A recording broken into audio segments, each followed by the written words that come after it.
കേരളത്തിന്റെ അവയവങ്ങളെല്ലാം സർക്കാർ വിറ്റ് കടം വാങ്ങുന്നുവെന്ന ബി.ജെ.പി. നേതാവ് ശോഭാ സുരേന്ദ്രൻ.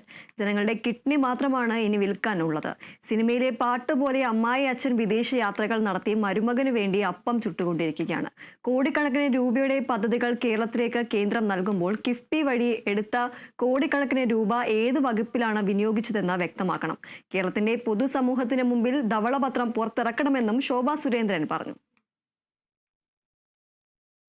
കേരളത്തിന്റെ മുഖ്യമന്ത്രി അച്ഛൻ പിണറായി വിജയൻ മിസ്റ്റർ റിയാസിന് വേണ്ടി വിദേശ യാത്രകൾ നടത്തി അപ്പം ചുട്ടുകൊണ്ടേയിരിക്കുകയാണ്.